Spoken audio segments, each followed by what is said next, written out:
قانونشکنی‌ها از طرف شهروندان به نظر می‌رسد.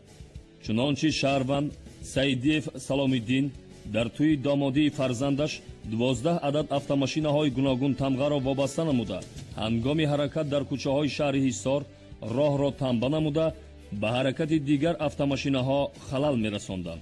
саидиев саломиддин бо ин кирдораш талаботи моддаи 10 қонуни ҷумҳурии тоҷикистон дар бораи танзими анъана ва ҷашну маросим дар ҷумҳурии тоҷикистонро дағалона вайрон намудааст.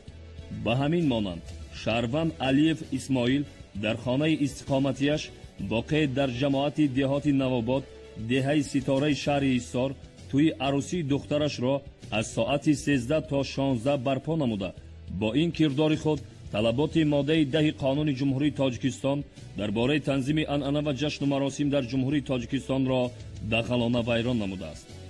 инчунин муайян карда шуд ки шаҳрванд носиров муҳаммадшариф бе бастани шартнома байни худ ва соҳибмаърака дар тӯи мазкур ба ҳайси сароянда хизмат намуда бо кирдораш талаботи моддаи 14 қонуни ҷумҳурии тоҷикистон дар бораи танзими анъана ва ҷашну маросим дар ҷумҳурии тоҷикистонро дағалона вайрон намудааст. ҳолатҳои мазкур пурра наворбардорӣ карда шуда айни замон маводҳо дар кумитаи оид ба корҳои дин танзими анъана ва ҷашну маросимҳои миллии назди ҳукумати ҷумҳурии тоҷикистон мавриди баррасӣ қарор доранд.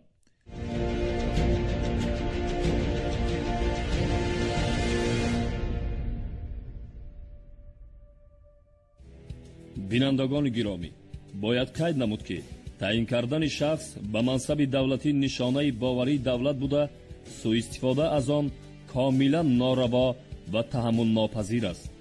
чунин шахсон бояд дар мақомоти давлатӣ кор накунанд. лекин дар ин раванд дар хотир бояд дошт ки танҳо бо роҳи ба ҷавобгарии ҷиноятӣ кашидан ва аз озодӣ маҳрум кардани шахсони гунаҳгор тамоми мушкилоти ҷойдоштаро бартараф намудан ғайриимкон аст. дар ин самт роҳбарияти мақомоти ҳифзи ҳуқуқ, сохторҳои низомӣ ва дигар вазорату идораҳоро зарур аст ки интихоб ва ҷобаҷогузории кадрҳоро дуруст ба роҳ монда ҷиҳати муайян кардан ва аз мақомот барканор намудани шахсони фасодзада тадбирҳои судманд андешида тавассути корҳои фаҳмондадиҳӣ дар ҷомеа фазои оштинопазирӣ нисбат ба коррупсияро тақвият бахшанд. дар навбати худ агентии назорати давлатии молиявӣ ва мубориза бо коррупсияи ҷумҳурии тоҷикистон дар ин роҳ ба ҳамкории ниҳодҳои давлатӣ, ҷомеаи шаҳрвандӣ ва мардуми кишвар дар оянда низ фаъолияти худро поквиҷдонона иҷро намуда барои пешгирӣ намудани қонуншиканиҳои коррупсионӣ дар ин самт тамоми чораҳоро меандешад.